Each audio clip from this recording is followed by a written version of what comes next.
50, 45. There goes Davis. Oh, my God. Davis is going to run it all the way back.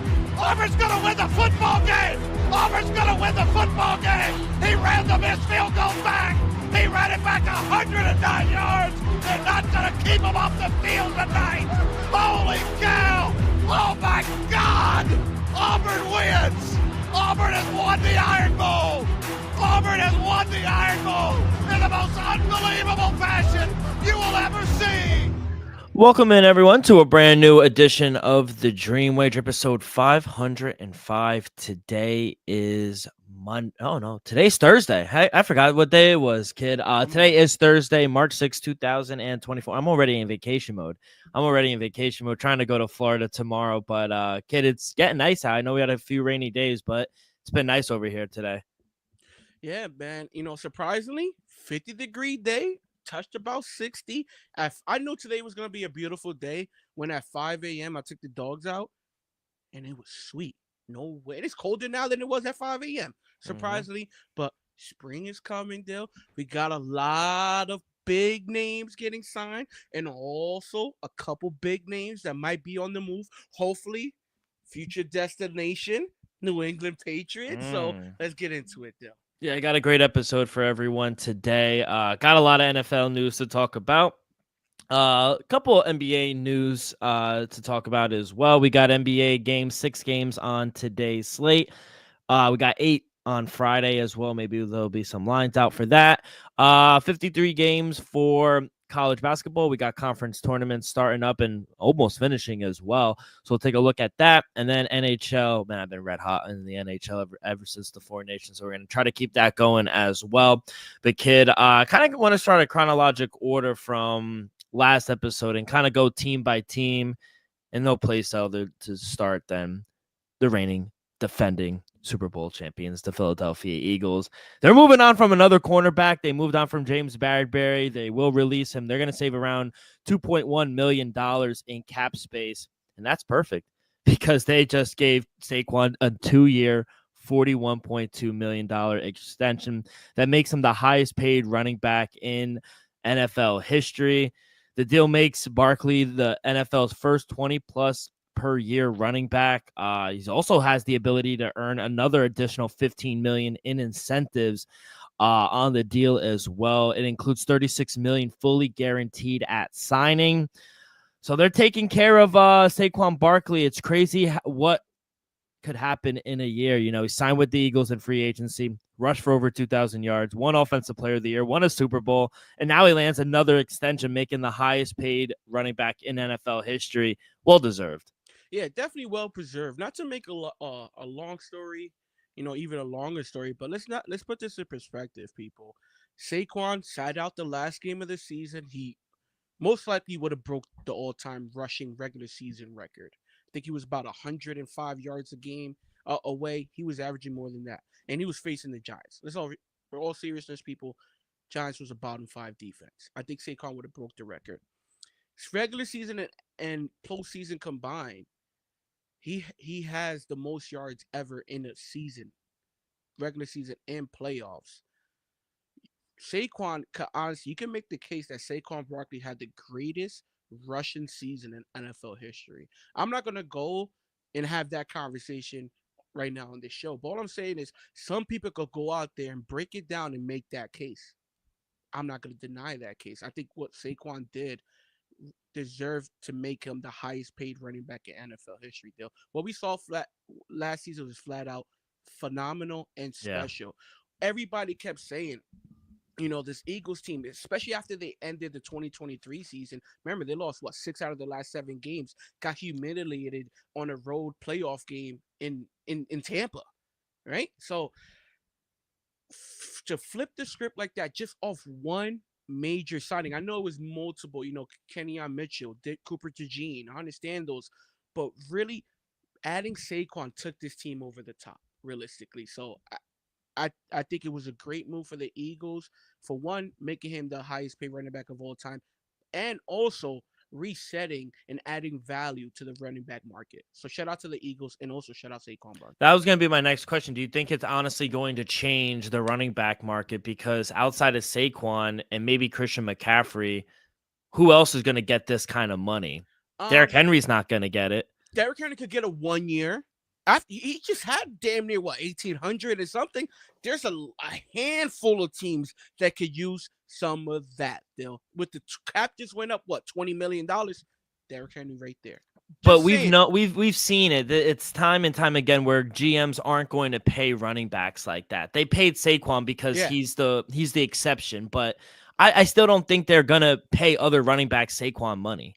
It all depends, like I said, I think Josh Jacobs ran the hell out of the ball. I'm not saying Josh Jacobs is going to be getting $20+ million, but I guarantee if somebody has a top 3 season rushing the ball, there's a small chance if you're top 3 and your contract is up, you might be able to get Saquon type money.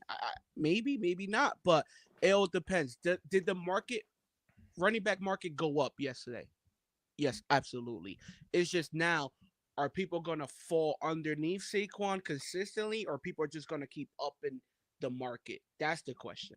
Mm-hmm. They also got busy. They didn't tag Zach Bond. We thought they were maybe going to tag him, but that'd be disrespectful. Come on. They gave him a 3-year, $51 million contract, $34 million guaranteed at signing. He also has a $1.5 million incentive added where he could get. Makes him one of the highest paid linebackers in the NFL as well. And it's crazy, traded for him just a year ago, all pro linebacker, Super Bowl champ, and then he gets a huge deal. So shout out Zach Braun. Yeah, I think this is another one. And it's kind of good to see that the Eagles are taking care of their players. Braun, they signed him last season. He was a undrafted free agent. I think he was with the Saints for a couple of years. Signed with the Eagles, became an all-pro defender. Now he's considered one of the best linebackers all of football, just off one season. And not to make it go to left field with it, but Dill, I remember last year a lot, not just you, a lot of people were mad that my boy Jordan Love got paid off of one season. Mm-hmm. Zach Bond off of one season. Rightly deserved his contract. To me, he can make a case he's a little underpaid. But shout out the Eagles for take care of their guys. Let's go and stay into the NFC East. We'll go to them Cowboys. They take care of one of their best defensive tackles, Usa Udigasua. Definitely butchered the last name. But 4-year, $80 million. He gets $58 million guaranteed, $20 million signing bonus as well. Cowboys, they cleared up a lot of room. They restructured CeeDee Lamb. They created $20 million in cap space. They restructured Dak Prescott's contract. They opened up $36.5 million in cap space. That's $56.6 million created in the last 2 days. And they're taking care of their boys. Osa just got a 4-year, $80 million deal. CeeDee, 4 years, $136. Dak, 4 years, $240. And guess who's next? Micah Parsons. Yes. So, you know what? Got good to see the Cowboys trying to make some moves, clearing up some cap, because we know Micah Parsons is going to break the bank. He's going to break the bank. Also, you're going to need to add pieces, not just Micah Parsons. We saw it last year, Dill. The Cowboys, I understand they deal with the injuries and whatnot, but the division got better. Maybe not the Giants, but depending on what they do in their draft, the Commanders might be for real. The fucking Eagles just won the Super Bowl. Yeah. And the Giants' trajectory is only could go up. I don't think the Giants could be worse. Honestly, they can. It will be hard to do so, in my opinion. So I think Dallas is making the right moves, but at the end of the day, if they don't sign guys from the outside, not just take care of their guys like the Micah Parsons, CeeDee Lamb, talking about he took a little bit of a discount because he wants to win now. So I think the money clearing up is for Micah Parsons, but it's also to attract and possibly land other Pro Bowl caliber guys. Hey, maybe we try to get a running back who's out there. You never know. Or they might draft one. Save some money there. Yeah, maybe. Save some money there. Alshon Jeffrey is available. All right, let's go to the Bears. We saw another trade go down on Tuesday. Rams, they winded up sending veteran offensive lineman Jonah Jackson to the Chicago Bears in exchange for just a 2025 sixth-round pick. And then Jonah Jackson, he is scheduled to make around $17.5 million this year. The Bears are going to take his contract. And then the next day, The Bears trade for 2026 fourth-round pick to the Chiefs for Pro Bowler offensive lineman Joe Dunley. In 24 hours, the Bears have agreed on a trade for a 2025 sixth-round pick to the Rams for Jonah Jackson and a 2026 fourth-rounder for a Pro Bowler offensive lineman as well. They're sparing they're wasting no time and sparing no expense trying to protect Caleb Williams. That is the problem with the Bears. This is the Ben Johnson effect. He knows for not just Caleb, for the Bears to reach their ultimate destination, which is a Super Bowl. I'm not saying that's happening next year or the year after. All I'm saying is you got to take steps to get to your ultimate goal.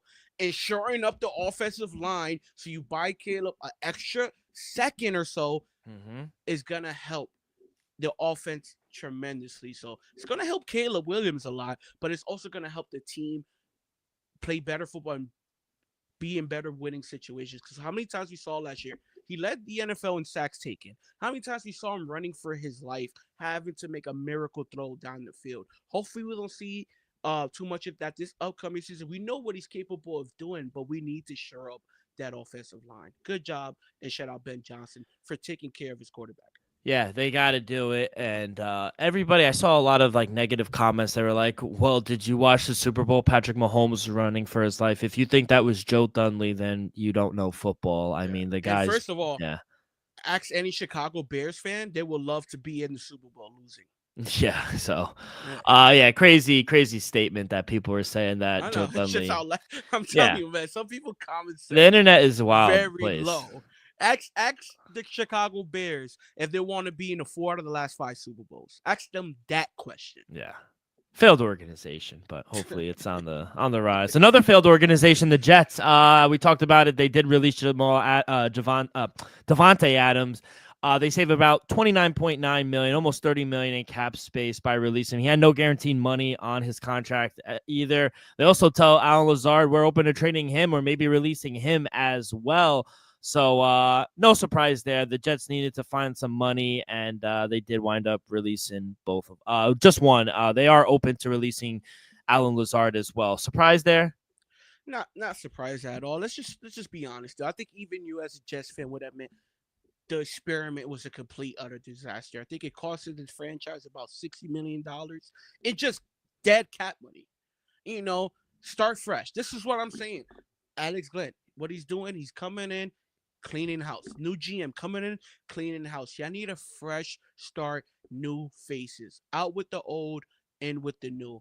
I think you got to not to get sidetracked, but I also think it was also a slap in the face to your number one wide receiver, Garrett Wilson, bringing in Aaron Rodgers or guys for 2 years in a row. Let's not forget, Alex Cobb came in the year prior. I understand didn't do much, didn't really threaten Garrett Wilson at being the number one target, but year after, Alex Lazard, year after, Davante Adams. So I think you're gonna take care of the guys that you already have in the building and stop trying to build, what was and worry about what is and what's gonna be moving forward. Priority number 1, quarterback. Jameis Winston or Justin Fields. My number 1 you gotta stop saying that, especially out loud. I understand you could feel that way. No, I'm dead. I couldn't be more serious. I know you're serious, but would you at least agree that Russ, Sammy D, Kirk Cousins, those guys are... Nah. Let's just go next. You know what? I'm a bring... The Los Angeles Raiders take care of one of the best defensive linemen in all of football, Max Crosby. I don't have the exact numbers in front of me, so you could take off. 3 years, $106 million extension, 91.5 guaranteed, making him the highest paid non-quarterback in NFL history. For the third time in 4 years, the Raiders are addressing their contract of kind of their cornerstone players. It's a good relationship that he has with the Raiders, and I think that just kind of sets up. They also, by the way, signed a guard to protect whoever winds up paying quarterback, ex-Bengal guard Alex Cooper to a 2-year, $11 million deal as well. So, but I think Max Crosby's deal is just one extension of what should be a busy offseason for pass rushers. You got Trey Hendrickson, you got Myles Garrett, you got TJ Watt. We already talked about Micah Parsons, and let's not forget Aiden Hutchinson. Mm. I mean, guys are going to get paid. I'm happy. Max Crosby wound up getting paid, well deserved. He's the best player on that team, and and he deserves this money. Yeah, richest contract for a non-quarterback in NFL history. So shout out Max and his agent as well. And I'm pretty sure there's no tax in Vegas. So shout out him for bringing in that deal. We know what he's capable of doing on the field. He's been a defensive player of the year. Let's just say top 5 favorite the last 3 to 4 seasons still. So we all know what Max is capable of doing. It's just hopefully they could pull enough pieces on both sides of the ball so we could see him come playoff time. Yeah, no state taxes in Nevada. You just got to pay federal, which is everywhere. But Yeah, yeah, that's good. shout out him. Um. Also, all right, let's go to Seattle. Let's stay. Real Yeah. quick, the Raiders also released Gardner Minshew. My guy, me and Dylan both hit on him to be named Week 1 starter plus 125 last year. I don't know if Aidan O'Connell is the guy. I must say there's a small chance we see before the draft the Raiders move up. Or they go after a veteran, maybe Geno Smith. Go after him. Pete Carroll has some. Realistically, Yeah. as a Jets fan, and then we can move on. Yeah. Jameis or Geno? Jameis. Yeah. No, I'm serious. Let's stay with Seattle though. Unfortunate, but it was time to go, and I understand from a business perspective.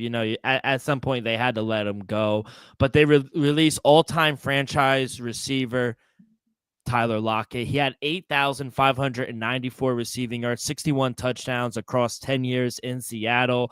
They released him rather than pay him the $17 million that he was going to get. He had a $5.5 million roster bonus at March 16th. So like in a week or two, he was supposed to get that bonus. So it's unfortunate. They wind up releasing him. They save a lot of money on the cap. And now, few hours after they release him, DK Metcalf has requested a trade. The request came on Wednesday after apparently a series of conversations over the past 2 weeks. Couldn't get to a deal. Metcalf prefers to, obviously stay with a contender. He has 1 year left on the deal, and then he obviously wants a new deal. According to reporters, he wants anywhere from the $27 to $30 million range, which I think he deserves. The tag is $26 million. My question to you is, does DK actually move the needle? And was the Redskins a couple days late?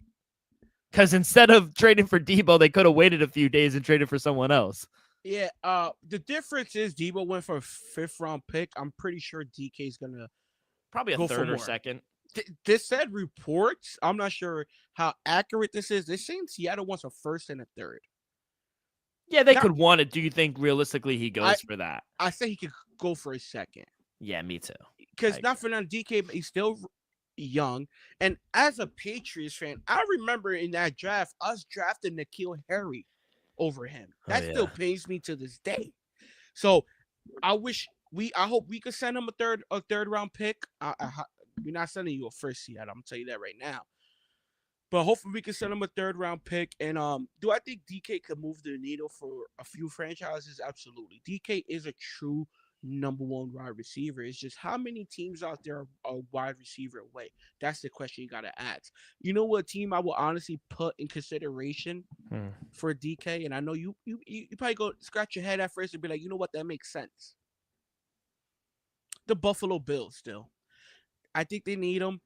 The Amari Cooper, let's just say trade wasn't a success. I feel like Shakur, he got that deal last week. He's a great slot receiver, but you still need that number 1 outside weapon. I think DK Metcalf could elevate the Bills' offense, kind of like we saw a couple years ago when Stephon Diggs first came into Buffalo. So I think that's a great team to possibly keep your eye out for. And then now with Tyler Lockett, let's not forget, people. Tyler Lockett has probably the most memorable catch in Seattle history in that overtime against Green Bay to send him to the Super Bowl that we beat him in, but that's not the here or there. But Tyler Lockett honestly had a lot memorable catches for his Seattle Seahawks. It's a shame, that it ended up like this, but at the end it's a business. And I know Tyler Lockett's probably a little upset right now, but maybe by this weekend he'll understand that it's a business, and hopefully he can land somewhere like a contender. Because I still think Tyler Lockett is a great slot receiver, and it still could be a viable third Hmm. and second option for any offense. Yeah, because when Debo goes away, sometimes like people, he's easy to And shut not for, down. and not for that, he be dealing with a lot of nicks and knacks. Tyler Lockett doesn't even get tackled. He gets himself down. I don't know if for the people that's listening out there, Longevity. or even you, I don't know if you noticed though.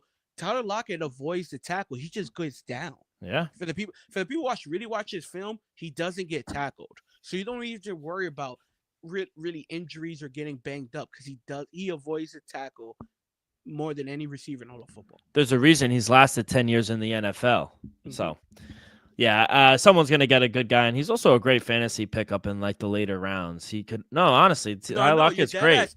And just to end the subject, I can see why, from the front office standpoint, Jackson Smith and Jigba had a crazy breakout season, and I can understand why Seattle thinks, hey, he could be our number one moving forward. Let go of Tyler Lockett, and we could possibly dealt DK Metcalf. I could make a case why they want to give DK $27 to $30 million a year when I think they in the back of their heads they know they're gonna have to give Jackson Smith that money in another year or two from now. Yeah, 100%. All right, and then the last thing I had outside of Gardner getting released, Jaguars, they winded up releasing Christian Kirk. They're going to Yeah, save $10.5 million on the cap as well. So this is an increasingly crowded wide receiver market this offseason. So I know you guys might not get T. Higgins because it looks like they are going to work towards a long-term deal some way, somehow. That is my bet. I do think he stays in Cincinnati. oh But yeah, there are a lot of good guys out there that your team who needs a wide receiver. Washington could still use one. I know you mentioned Buffalo. They did resign with Shakur, but there are a lot of teams out there. Pittsburgh. Cowboys. Yeah, We they got could use CD. outside of CD, exactly. So there are a lot of teams that could use a good veteran, like we just named about 4 or 5 of them that just hit the news. But outside of T Higgins, because I know that's your golden boy that you wish you could That's my get, but that's my Santa wish. if it's not him, then who? Realistically, anybody that's gonna elevate Drake May's game sooner than later. Can that guy be Hollywood Brown? Can that guy be Christian Kirk? Can that guy be DK Metcalf? Tyler Lockett's a little off his prime, but is it a great security weapon? Yes, absolutely. But I'm looking for somebody that's gonna elevate Drake May, not just keep him here. I want him to get here as quick as possible. So, Yeah. can Tyler Lockett and Christian Kirk elevate Drake May's play? Yeah, a little. I'm looking for that leap. All right, let's go to the NBA, man. It just keeps going from bad to worse for the Dallas Mavericks. All-star Kyrie Irving, shout out Jersey, suffered a season-ending Ugh. torn ACL in his left knee. Just devastating news, if I'm being honest. He appeared in 50 of 62 games for Dallas this season. He's currently He's currently the only player in the NBA averaging at least 20 points, shooting 40% from the three, 90% from the free throw line. 5th season in his career with those statistics, second most to just Stephen Curry. Mm-hmm. I mean, shout out him. He drained the 2 free throws afterwards, but I saw it live. I was like, oh, you just feel for the guy. He's having an amazing season. And, Gafford is down. AD is down. They trade Luka Doncic. I mean, it'd be one thing if Kyrie goes down and be like, oh, at least we got Luka. But man, this is just the worst fucking season if I was a Mavs fan. Yeah, definitely a tough month for any Dallas Maverick fan. Let's just start there. Kyrie Irving, it sucks that he went down with this injury because you saw how well he's playing. You see his vibe. He seems such in a great mood. And I feel like the NBA and a lot of fans let all the bygones be bygone and just appreciate Kyrie Irving in the level of basketball he's playing at, and which is honestly pretty damn great at a high level. To me, it sucks. Kyrie going down this injury now, AD, Gafford, like you said, all these guys, it just sucks from a Dallas fan perspective. Anthony Davis, I'll say just shut it down till next year. It's most likely anything is possible, but it's looking like Kyrie probably join the team again to about All-Star break next season. So as a Mavs fan, this last month has just been brutal.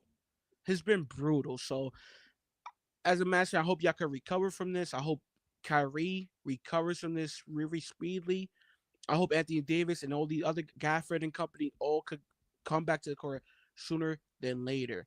One thing I will say on Kyrie, though, since the Luka Doncic trade, Kyrie Irving led the NBA since the trade in minutes and usage. Not blaming the Mavericks or the uppage and midage for the injury or nothing like that, but when you're gonna have a guy that's steady in one role and then you're just gonna elevate his minutes and ask him to do X, Y, and Z out of nowhere, you gotta slowly bring that up. You can't just automatically, you gotta be the guy. And it didn't even last 10 games. So it sucks for Kyrie Irving. I hope he has a speedy recovery. But let's not forget, people, since the trade, he would lead the NBA in minutes and usage rate. Good thing about Tom Thibodeau is that he at least gives the whole team the whole year to start playing a lot of minutes, because when you get to the postseason, you're used to playing all these minutes. But no, I agree. I think that's probably, and it was just a weird accident, him going to the rim and kind of banging knees. From just, watching the game in the clip back, it looked like he just hyperextended it. Yeah.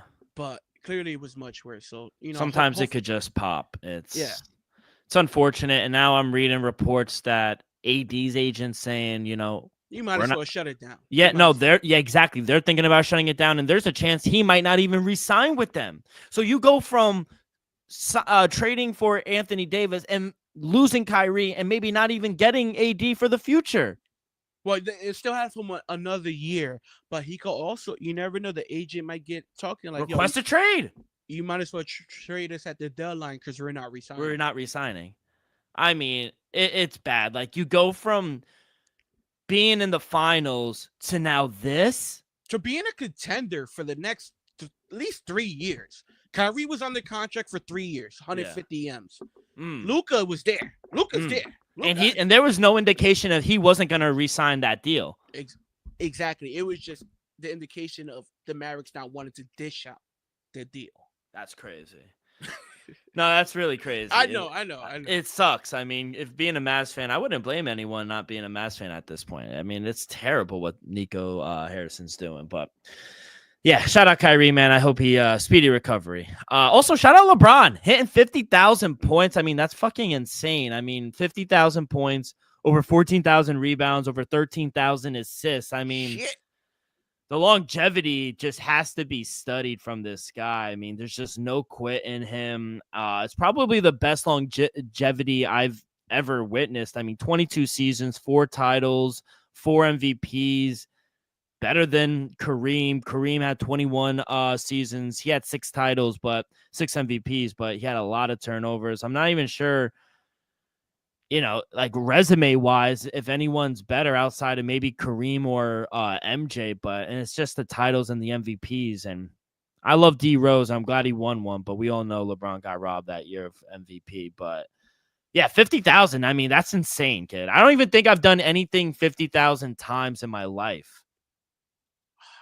Outside of like maybe going to the bathroom, maybe driving miles. No, like minutes, but like doing something 50,000 times. Yeah, I'm gonna say I definitely drove over 50,000 miles, but I'm gonna say that's it. Maybe steps. We all walk a lot. Yeah, but outside of that, like actually doing something, and getting paid for it. Yeah, no, I've never done that. At the end of the day, we just gotta appreciate LeBron's greatness. This is something that I could almost guarantee will never happen again. Kobe was great. We've seen Kobe play for 20 plus years. Yeah. Wasn't close.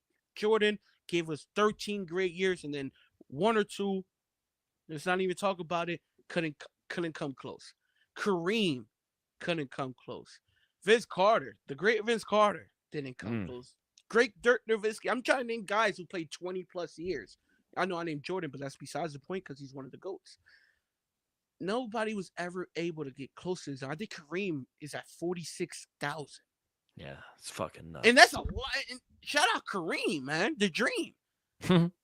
But I think LeBron has to be considered that GOAT. I know a lot of people want to still put Jordan in there. LeBron is my GOAT. I'm 99% sure he's Dylan's GOAT. But at the end of the day, we gotta come to the end. Even my man Skip Bayless gave my man LeBron some credit the other day. So what is left to LeBron in milestones to accomplish to finally end the GOAT debate? That's the only thing I can say. Shout out LeBron, shout out the longevity, and it's just making another reason why he's the greatest, not just basketball player of all time. I can make the case he's the greatest athlete of all time. Ooh. Oh, I'm thinking because I know there's a lot of debate since combines ended, and Shohei, him doing both. They say Travis Hunter wants to do both in the NFL. It hasn't been seen yet. I want to see it first, but Deion did it. Deion no, called a I'm pass talking in the about Super Bowl. both. I'm saying both ways. Deion called a pass in the Super Bowl. Yeah, but I'm talking like Travis Hunter's playing 140 snaps both ways. That hasn't been done in the NFL. Oh, no, but don't get it twisted. Deion played both ways. He played both ways. Can Travis Hunter do that in the NFL? Can he? Yes. Will he? I'm not sure.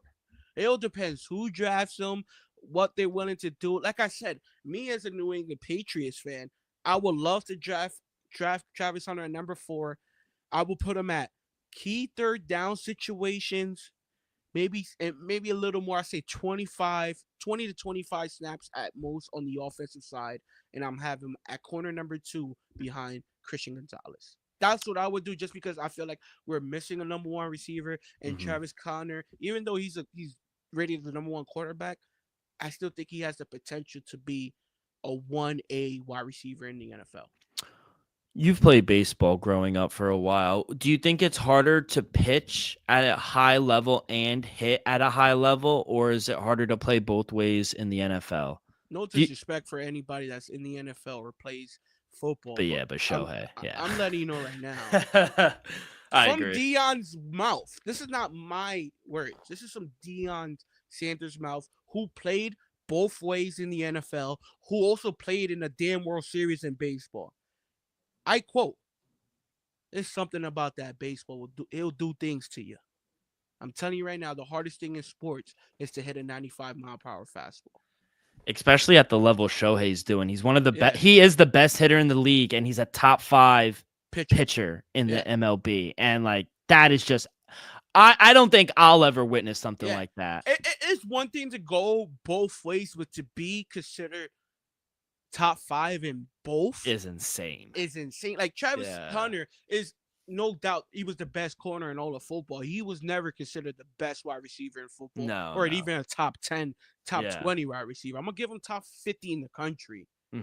That's how high I'm willing to go.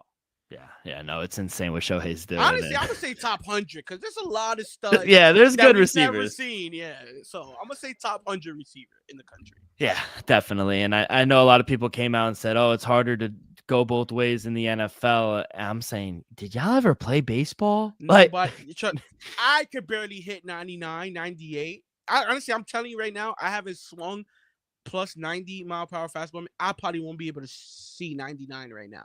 10 years ago, I was probably hitting 90-something. But now, it's a dub. And I'm telling you right now, for anybody who thinks they could play both ways, not just in an MLB, but any level in baseball and be top 5 both ways in anything, it's insane. I was trying to tell someone the other day, I said, and we'll get to the picks in just a minute, just because it's absolutely insane to me. Someone said, you know what? There have been other pitchers, even if he's a Pro Bowl or like a top or like a second team All Pro. If Travis Hunter becomes second team All Pro in wide receiver, that's still better than Shohei. I said, what? I said, are you? I know baseball's kind of boring, but do you sit here and watch this, man? Thankfully, I've gotten the honor to watch Shohei live pitch and hit. Wow. He struck out 10 and hit a 2-run shot 400 feet. There's in no the same one game. In the same game. There's no one in the NFL, and I love this is predominantly a football show. There is no one in the NFL that is doing that. I'm sorry. Even the great Deion Sanders was that great. Like, shout out Jameis Winston. He was able to do both sports, but he's not even doing that, bro. Kyler Murray's not doing that. Russell Wilson, he got drafted by the Rangers. Yeah, Russell Wilson. They're not doing what Shohei is doing. I'm sorry. And if anyone is offended, you could at me on Twitter at Rock with 2Ks24. But like, no one is doing that.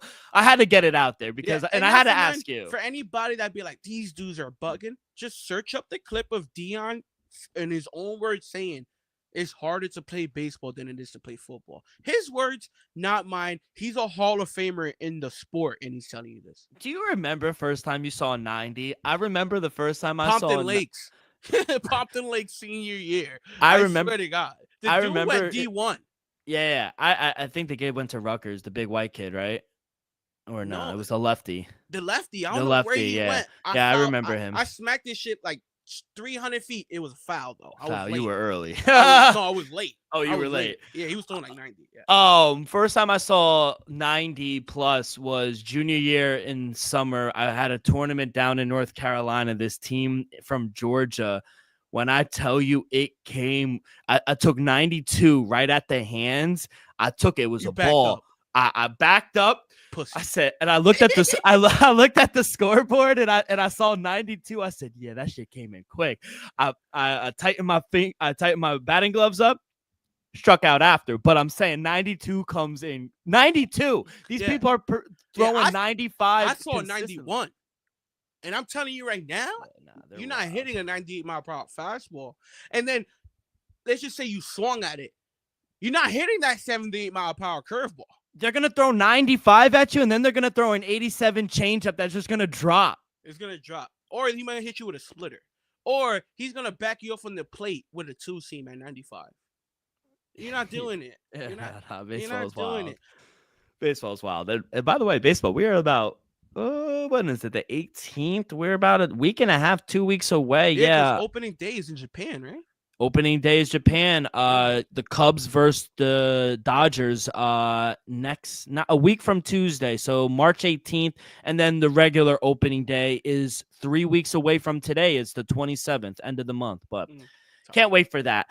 All right, okay, let's get to these picks. Before we do that, a quick word from our sponsor. We are brought to you each and every episode by Viva Tequila Seltzer, the most refreshing hard seltzer on the market, hands down. It is no wonder why Viva was voted #1 hard seltzer in the world by San Francisco World Spirit Competition. With only 88 calories, 0 carbs, 0 sugar, and a light 4.5 ABV, Viva is the perfect drink for your post-game celebration, as it was created with that active lifestyle in mind. We flavored tequila seltzer because flavor is the spice of life, and we like our drinks with just a kick. Just like how we like our lives, whether it's Huckleberry playing a round of golf with the boys or an Elderberry watching the NHL, it doesn't matter. Our favorites pair perfectly with that Artisanal Blanco tequila for that subtle and refreshing drink. Our belief here at the Dream Wager and at Viva is to live long, live well, and live it up. All right, kid, before we get to our picks in the NBA, we do have a 7 or 6 game slate here on a Thursday. Cavs, they already locked up a playoff spot.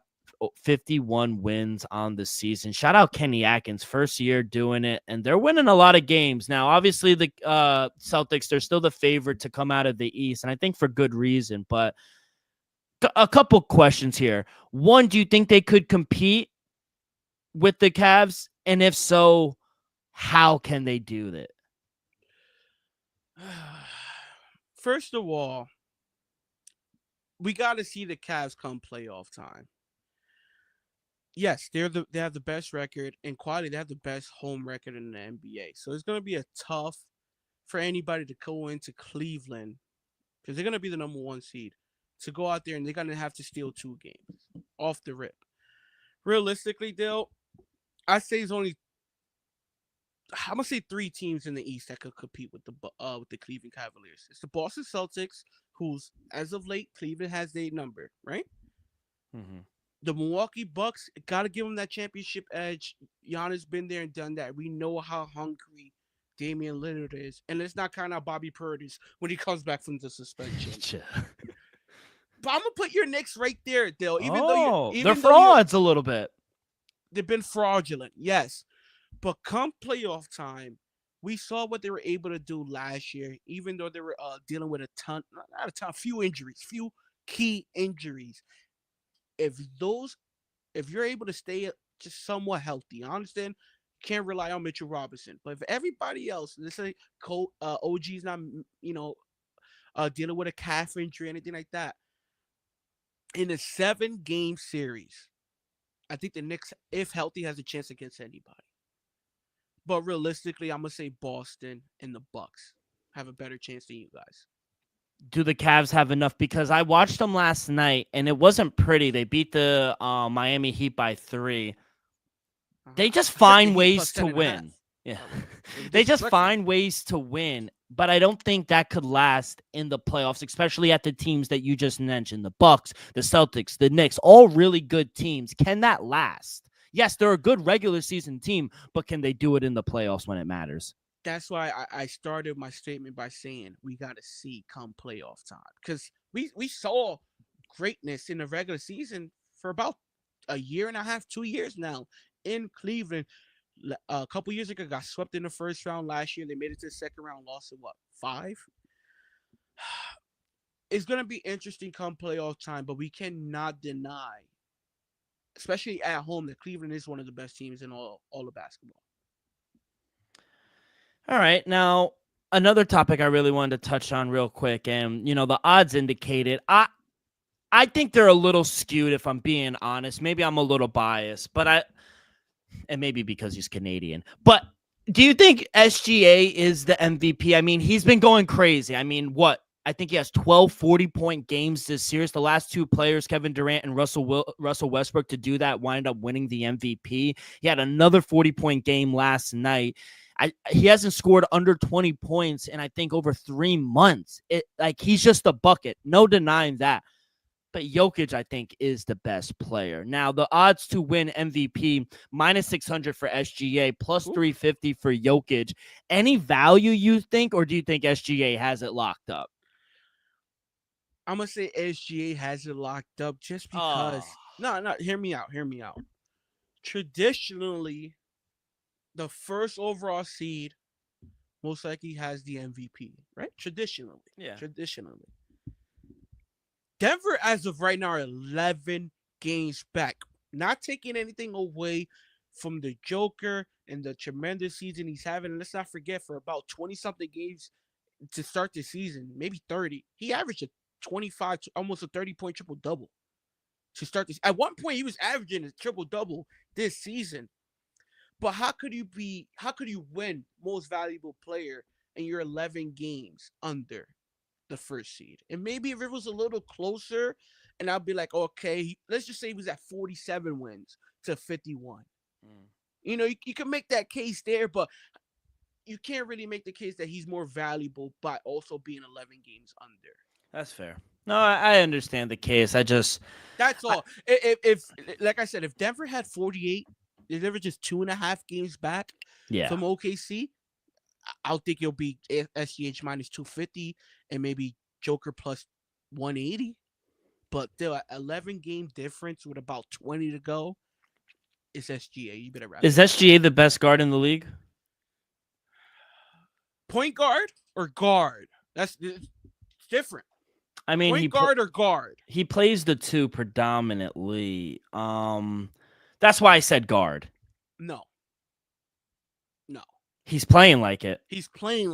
But no. And also, is OKC another one of those teams that, yes, good in the regular season, but do they have to prove it to you in the postseason against like a Jokic, against a Denver? You're so young. Yeah, I agree. OKC had 59, almost 60 wins last year. Was the number 1 seed last year. Didn't even make it to the conference finals.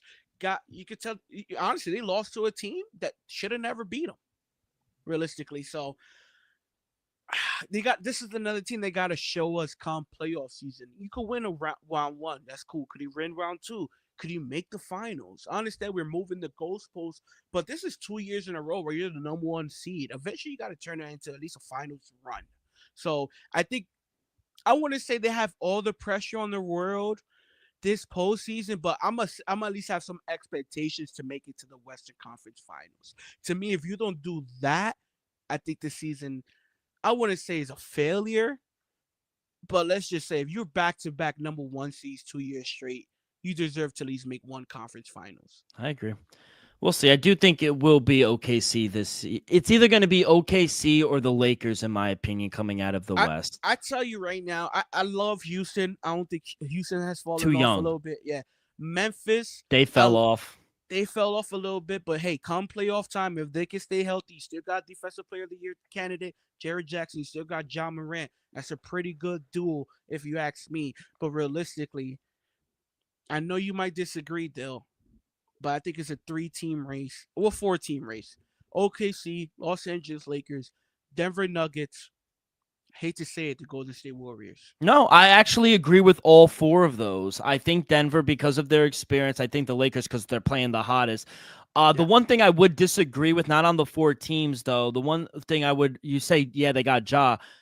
Watch the highlights of the game yesterday. SGA just took over the game.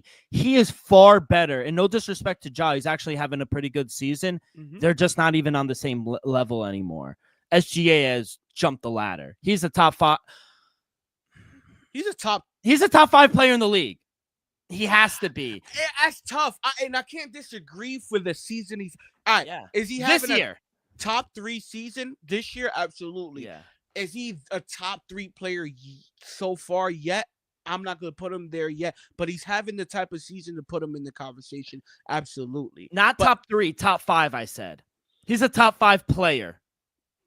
I'm going to be honest. I'm not taking SGA over Giannis. Mm-hmm. Joker. I agree.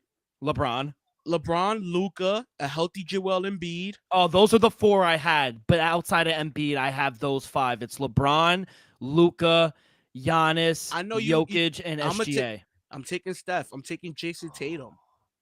Not JT. I'm taking JT. You heard it first. I'm taking Jason Tatum. In the last 2 minutes of a game, who you want the ball in your hand, JT or SGA? SGA is a bucket right now, kid. Yeah, and maybe this is recency bias. I also saw SGA with the final 2 minutes in his game with a Canada jersey. Kind of melt. I saw him SGH last postseason, Game 5, Game 6. I agree, and I also saw that with Jamal Murray, but I also saw Jamal Murray can a nice dagger 3 in the NBA Finals. So you could make it both ways. I want to see SGA really do it in the playoffs for me to say that. Mm-hmm. But I think the type of season he's having, he has to be a top 5 player. I can't deny that, Dale. I can't deny that. But for me to put you in that realm, you got to make it in the postseason.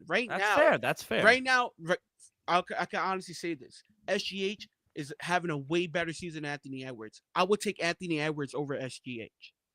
Because we saw Anthony Edwards single-handedly lead his team to the conference finals. SGH is yet to do that. And guess who's younger, Dylan? Anthony Edwards. Come on now. Not taking anything away from SGH. All I'm saying is we saw Luka lead his team to the finals. He's around the same age. We saw Jason Tatum, young, led his team to the finals a couple years ago. They lost, but he did that, Dill. Yeah. All I'm saying is we have to see at least a conference finals run to put SGH in that top 5 category. Yeah, you're right. No, I think it's a fair criticism. And you gotta do it in the postseason when it matters. At the end of the day, Jason Tatum been to 2 finals. Showed up. I understand one playoff run. He set the record for NBA all-time postseason turnovers. I understand that. But in the second finals trip, he showed up. I mean, Jaylen Brown MVP. Jaylen Brown MVP. He was better than Jason Tatum. Yeah, another player I can make a case that I would take ahead of SGH. SGA, my fault. You would agree with me as well. Come playoff time. Okay. Jimmy Butler. I'm taking Jimmy Butler come playoff time, round 1 over SGH. It's just he hasn't shown me enough. Once again, we saw Jimmy Butler single-handedly, I understand he had Bam Adebayo and some company, lead his teams to the NBA Finals. Not once, but twice. Both from being a play-in team. Gotta give credit where it's due, Dill. OKC's been the number 1 seed back-to-back years. Last year, they didn't make it past the second round. That's just the facts. Yeah, no, I can't deny agree. SGH is having a top. You can make the case he's having the best season in NBA right now, this year. But I'm not gonna take him over those guys because those guys all proved to me what they could do in the postseason. He hasn't yet. That's all. Yeah, no, I would agree with the whole Jimmy Butler thing. He's done it multiple times, and now look at the impact he's Just having playoffs, on. people. I'm not saying Yeah, no, take I him get right what you're now. saying. Just come April 20 something when the playoffs start, I'm taking Jimmy Butler. Yeah, and look 8-2. I think they're 11-2 since he's come over. I mean, the impact has been immediate. He just needs to pay his rent. But outside of that, Jimmy Butler's Butler's been great for them. But all right, okay, let's get to it. 6 games in the NBA for tonight. What do you got here, kid? Some big spreads. Oh, and if you want to touch the 76ers Celtics game, Paul George is out. Soreness. Shocker. Yeah, I have a couple plays tonight. Let's start. 7:30 start. Indiana Pacers taking on the Atlanta Hawks. Pacers starting to come around. They're starting to come around. Not highly doubt they're going to be as successful in the postseason as they were last year, but I expect them to take care of business against the Atlanta Hawks. I caught a great number earlier this morning, -132 on the money line. Right now it's at -3, 3.5, whatever you can get. Money line's at -148. I'll lay the 3 just because I do think the Pacers will take care of business, but I'm not going to lie to you, people. I think the best number was the -132 on the money line. Still like the 3, just don't love laying the 3 on the road. Next, I'm gonna jump in. I got it. I'm gonna tag along with you. I got the Pacers. I got them at -145, so great number for you. But since December 5th, I agree. Pacers been coming around. They're 26-11 since December 5th. They have the 5th best efficiency defensively. And, Indiana, they also top 10 in both points per 100 possessions and points allowed. So they're doing it on both sides of the court. Halliburton, he is listed as questionable, but I don't think it really matters to me. Atlanta just really not that good of a team. They're 10-18 straight up as a home underdog. Under Quinn Snyder. I like Quinn Snyder, but I just think he needs to get the boys going a little bit. I think they're a few years away. Pacers, 46-30 straight up against teams that allow 116 points. Atlanta plays no defense. Give me Atlanta. I got them on the money line, -145. It is a little chalky. I'll say that. I still like it, though. I still like it. Just don't love it. That's all. Next, yeah. Oh, New York Knicks taking on the Los Angeles Lakers. Red hot Los Angeles Lakers. Spread went down. The Lakers are now officially laying 3.5. It was 4.5 this morning. Overall, they're sitting at 231. Yeah, you can say heavy favorite -150 on the money line deal. I'm gonna go with a prop on this one. Give me Austin Reeves over 4.5 assists -130. Even if it's at 5.5 assists, whatever you get. I still like it. I'm pretty sure 4 out of his last 5 games, he's averaging 6+ assists. 2 of those games, he has 7. 1 had 6, the other had 5. So I think this number is a little low. Even if it's at 5.5 people, I'll still take the over. I expect them to pass the ball tremendously tonight against your New York Knicks. And then I got to play here as well. I'm going to take the Knicks. I got them earlier at +4. Going to take them on the money line +145 as well. Yes, Lakers, they've been dominant since trading for Luka Doncic, but, opponents, they've shot 34% against the 3 against the Lakers as well.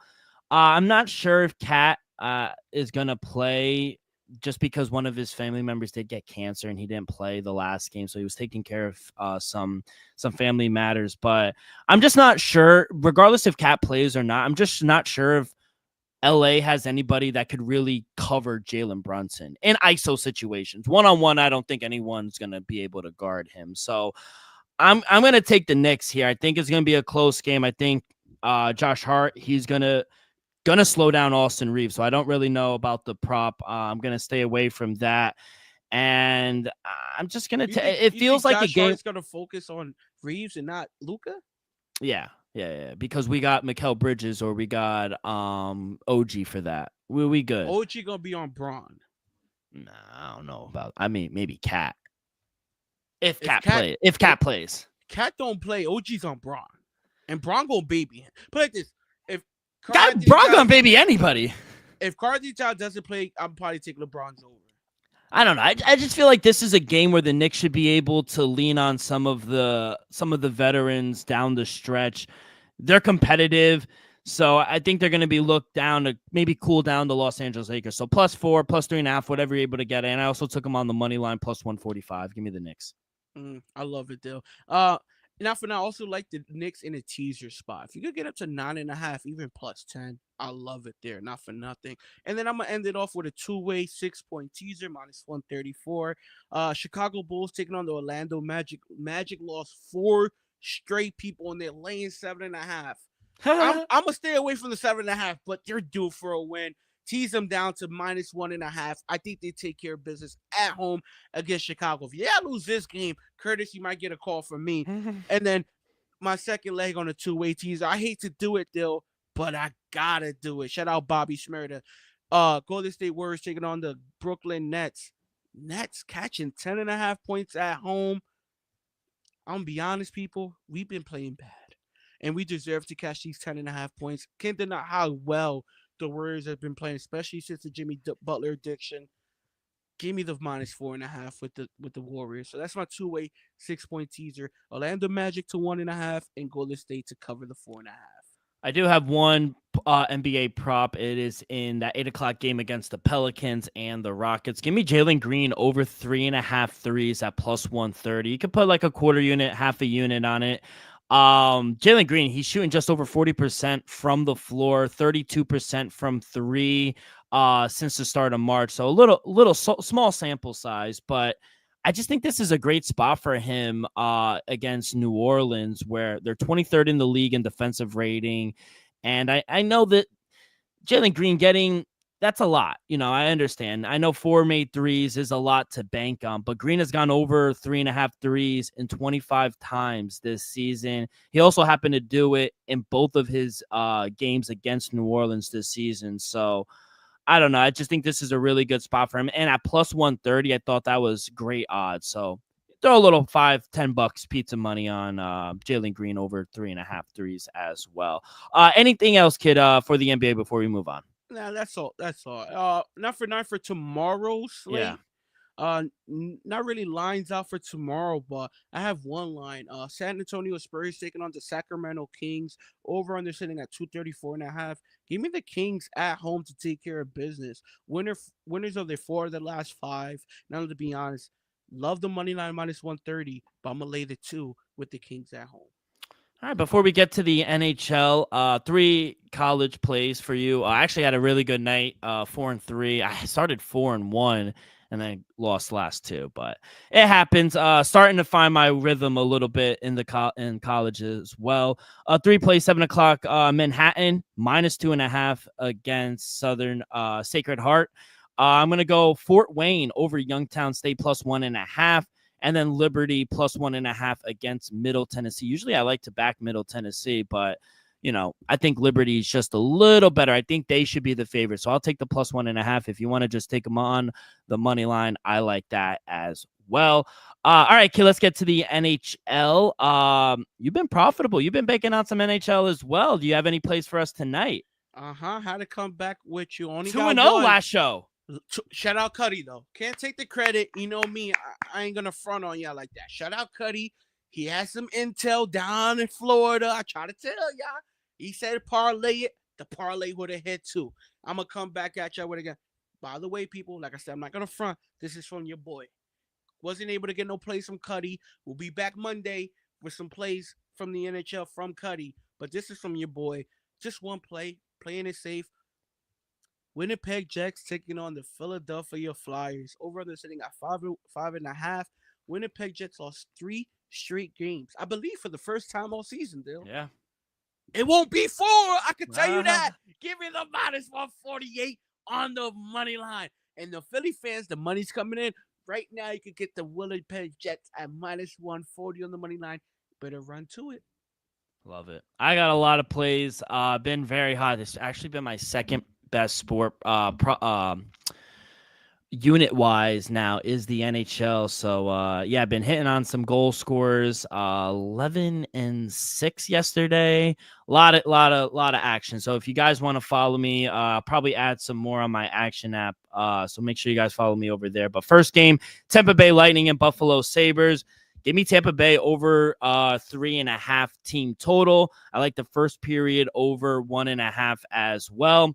Next game, Calgary Flames, Dallas Stars. Give me the over 5.5. I like Dallas team total over 3.5 as well. And I am also going to James Robinson, anytime goal scorer at plus 150 as well.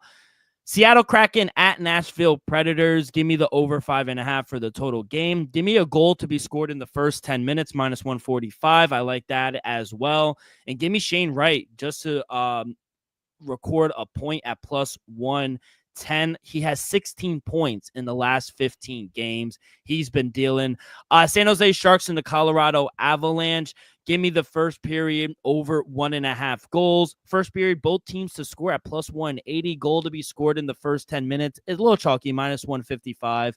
And then Sharks to score a goal in the first period at even money, kid. And if I'll have more, probably. I this is a little early, so thanks for watching along. It's a little early time. I got a lot to do today, but kid, anything else you want to say before we get out of here? I'm going to Florida tomorrow, so a little change in the schedule. We might be recording Sunday, depending on Elvis's schedule, but we'll definitely have a show for you for Monday, and yeah, then I'll be back regular schedule programming. Anything else for this weekend for you, kid?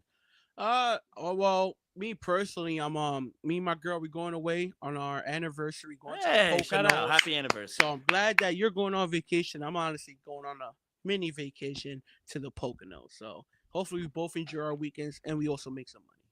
Let's go. Well, I want to make enough to pay for the trip, you know? Yeah. What I mean? Hopefully these NHL, and hey, ask Cuddy for a few more parlays. I'll probably smack as well. He finally called me last night. He said he made a lot of money in the month of February. I said, that's why he got the CRV now. That's why he came up and brought the car. All right. Well, good luck, everyone. Enjoy the games. And we'll see you guys next week. Peace.